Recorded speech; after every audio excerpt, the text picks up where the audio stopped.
కొత్త సర్పంచ్లు పల్లెలను ఎట్లెట్ల ఎలుగుల చేయాలి, ఏం చేస్తే బాగుంటది అని ఆలోచిస్తున్నారు. ఊళ్ళ పొంటి ముందుగానైతే పనులు చేద్దాం అటెంక బిల్లులు పెట్టుకుందాం అని అనుకొని పనులు చాలు చేసిన వాళ్ళు కూడా ఉర్రు. ఇప్పటికే కొత్త సర్పంచ్లు ఊళ్ళల్లో బాగు చేసేటి పనులుంటే పాత సర్పంచ్లేమో చేసిన పనులకు బిల్లులు రాక గింత తిప్పడబడుతుర్రు.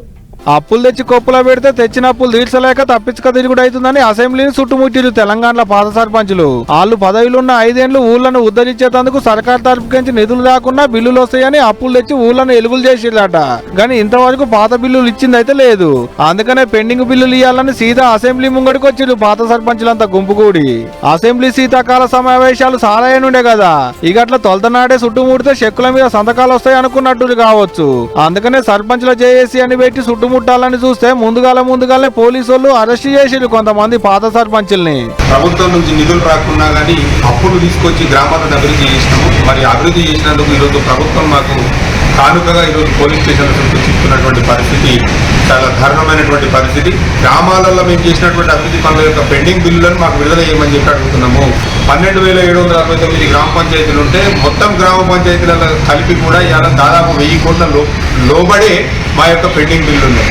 మా పెండింగ్ బిల్లులు విడుదల చేస్తే మా యొక్క కుటుంబాలను అదేవిధంగా తాజా మాజీ సర్పంచులను కూడా ఆదుకున్నటువంటి వారు అవుతారు. అసెంబ్లీ చుట్టూ 3 అంచెల కంచె చుట్టూ 1000 మంది వరకు పోలీసు వాళ్ళ కాపలా. హరితహారంలో మొక్కలు పెట్టించిరు, గుంటలు పడ్డ రోడ్లకు ప్యాచ్లు వేపించిరు, మురికి కాలువలు సాగు చేయించిరు, శ్మశాన వాటికలు కట్టించిరు, డంపింగ్ యార్డ్లు పెట్టించిరు, మిషన్ కాకతీయ కింద చెరువులు తవ్వించిరు. ఈ పనులన్నీ చేసేందుకు లచ్చలు అప్పులు తెచ్చి కొప్పులో పెట్టినట్టు ఊళ్ళను ఎలుగులు చేసేందుకు మస్తు ఖర్చులు పెట్టిరు. గానీ ఇంతవరకు పాత బిల్లులు అయితే రానే లేదు. అందుకనే సీదా అసెంబ్లీ ముంగడికి వచ్చిరు అన్నట్టు పాత బిల్లులు ఇవ్వమని అడిగేందుకు. అయినా ఇప్పుడు అడిగితేటనే అన్నలు పాత సర్కారు ఉన్నప్పుడు కదా మీరు పదవులు ఉన్నది, అప్పుడు అడిగితే కాకపోయిందా అనేది షై పార్టీ వాళ్ళు అంటున్న మాట.